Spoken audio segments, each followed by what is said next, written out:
any? You mentioned at the beginning of the week that you know more about Monster by now. What's his status, and is he expected to play Saturday? How's things going? Definitely very promising in his rehab and development with that. So very positive. Still don't know for sure about Saturday, but very encouraged by his the week that he's had. Kevin? Hey, Coach, how you doing? I'm doing good, buddy. How are you? I'm okay. In the Idaho game, I don't remember seeing Miles Marshall. He's not listed as a participant. Just want to see what the case is there. And then with him, he's only had one catch so far this season. How important is it to you to get him involved when he's out there on the field, get him more involved in the passing game? Yeah, he's definitely playing and definitely part of everything. And I haven't had the ball hasn't come his way like it maybe did in the past, but I expect it to for sure. And we got a lot of different weapons we can get the ball to. So yeah, he's really done a great job. Matter of fact, even though he hasn't had a lot of catches, and talking with Coach Hurd and our whole offensive staff, been very pleased with his performances in regards to doing the little things that maybe don't show up in the stat book. And that's just a tribute to him and his discipline and his attention to detail and his growth. So those passes will come in time for sure. And obviously we want all of our guys to have opportunities to make plays. And you do that when you do things the right way consistently, and then the ball is going to come your way. All right, Kevin, and Rick Bozich. Yeah, a sellout's expected. Tom, what are your expectations or hopes for the atmosphere and how that can maybe sway things during the course of the game? Well, obviously very excited about it. Very excited about the response from our fans and selling the stadium out. It's an awesome thing. Appreciate that, and I know that's a big deal to our players as well. And they're looking forward to it, and definitely adds to the energy in the stadium. You can feel that. Our players can feel it at critical times in the game. It's going to be huge. Critical third downs when our defense is on the field and their offense is on the field, and being able to gain an advantage there, and just the energy that it pushes through adversity and allows you to gain momentum. Football is a game of momentum, and crowds can be a huge part of that. So very, very excited to have a home field advantage on Saturday. All right, Rick? Yeah, Tom, Desmond Ritter's from down here in Louisville. He's been around Cincinnati, been successful for a while. As you look at the game on Saturday, what are the most impressive characteristics of him as a quarterback, and what are the most important things for you guys to do defensively to keep him from hurting you? Well, first of all, his poise, sticks out to me on film. You can just tell he's played a whole lot of football. He's won a lot of games. He's very comfortable in their system, and you can tell he knows it well. And his ability, the challenge is the fact that he can run it and throw it equally effectively. Very durable, a guy that runs the ball a lot, takes a lot of hits, and just keeps coming back every single time. And that's an impressive quality to have. It's not easy to do. But his passing sticks out to me. I mean, he's just very accurate, can move on the run, and when he scrambles, his eyes are downfield, and he just understands the game really, really well. So elite player, and he's done a great job for them. They've done a great job developing him throughout his career, and so he's a good one, and a lot of respect for him for sure. All right, Mike?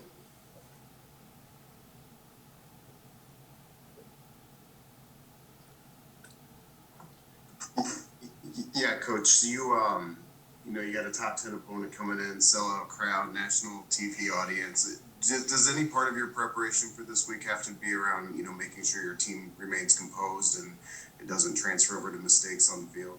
Well, the good news is we played in a lot of big games here at Indiana, and we play a really, really difficult schedule. I do feel like that to have that opportunity to play a team like this at home is special, and those are opportunities that don't always come along every single week. And but yeah, I just feel like that. I think you just continue to focus on the process that you go through to play your best, and that doesn't change. We mention this and talk about this, and going to emphasize this and have emphasized this, this week as well. And that is if you want to play your best in the biggest moments, you fall back to your habits. You fall back to the things that you've trained yourself to do on a consistent basis. It's the execution piece. It's all the preparation, all the film study. It's not some emotional high that you're going to get off of to win a game like that in those moments. Because obviously, when those critical plays occur, usually it's later in the game. Usually, fatigue is set in, and usually you have to be able to rely totally upon the preparation that you've done to get in that moment and just play your best, and then allow yourself to be able to have surrendered the outcome and play present. And that's the things we've been focusing on as a football team throughout this whole offseason into fall camp, and that's how we need to be able to be in this moment on Saturday. So it's a great opportunity after the emotion all wears off and the rah-rah wears off for the first, few series or so. Then it's just rolling up your sleeves and playing football for 60 minutes and beyond, whatever it takes to win. All right, Dustin, and then Kevin. Yeah, Tom, I know we've talked a lot about DJ Matthews over this offseason a bunch, but I guess what told you that he was the guy that you had to get in the first place, and how have you seen him continue to develop and continue to, create some chemistry with Michael over the first couple of weeks here?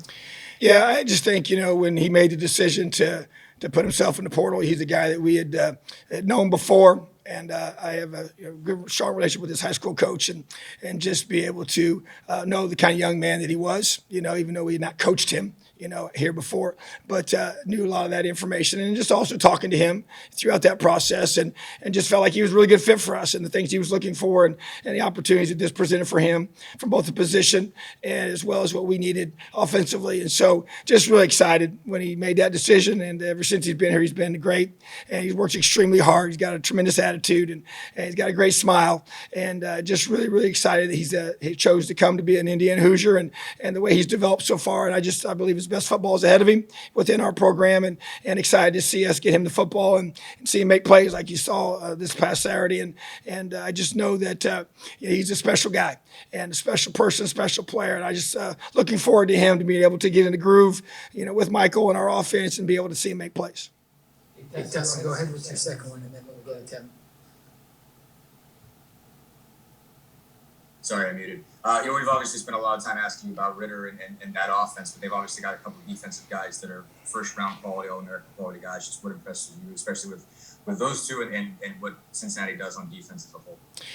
Yeah, you're right. They've got a lot of experience, players, a lot of juniors and seniors, very, very heavy in those areas. And the defensive end is special. They got two corners there. Actually, both of them, I think, are really elite and very, very talented. So, you think about the defensive end position, you think about the corner position. Those are two positions that the NFL puts a lot of value on, because those affect your quarterback, with both pressure and then covering receivers, So they make it challenging. They put a lot of pressure on you, do a lot of different things. They got an excellent defense, very well coached. And, Coach Fickle's a defensive guy, and it shows in how hard they play and how physical they play and the fundamentals and technique and how well they tackle. So you're going to have to be on point offensively. But, impressive personnel.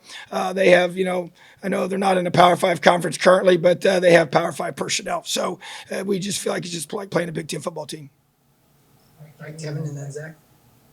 Yeah, Coach, what have you seen from the offensive line this week in practice, and is the continuity maybe kind of getting back to where you wanted after the injuries in week one? Yeah, you see growth for sure, and it needs to be reflected in our play on Saturday, and that's what we expect. The guys every day they spend together, every meeting they have together, every practice rep they get together, every drill work they do together adds to that, and we've tried to do some things to really elevate that growth. In regards to them having to be able to strain, in every single rep during our scout periods, and even during our good periods that we have throughout the week, to be able to prepare ourselves for such an elite opponent on game day. It's a process you go through, and you really can't short circuit that process. And Coach Hiller's done just a really, really good job of just staying on the little things and continuing to communicate. Even today's practice is an extension of that, and then tomorrow's walkthrough, and all the film study we're going to do this afternoon, this evening, and tomorrow, and the walkthroughs we're going to have between now and kickoff. So all those things add up, and I believe that it is a timing and a communication and a chemistry part of it as well. And so every rep that we get together just allows us to get better and better. So then my expectation is we play our best game up front on Saturday. All right, Zach, last one. I guess kind of following on from that, it's a little bit technical probably, but in terms of offensive line progress in the run game, are you guys trying maybe to do some slightly different things because you're blocking for maybe a running back with a slightly different skill set? Last year, obviously, you had Stevie, who was really good going downhill, really good in short yardage and things like that. Now maybe with Steven, a guy that's maybe a little bit shiftier, a little bit more explosive at times. Have you I guess, is there almost kind of a change in some of what you emphasize when you're blocking the run? And if there is, and if there's not, just tell me I'm stupid. But if there is, then, basically how have you seen that progress to the first season?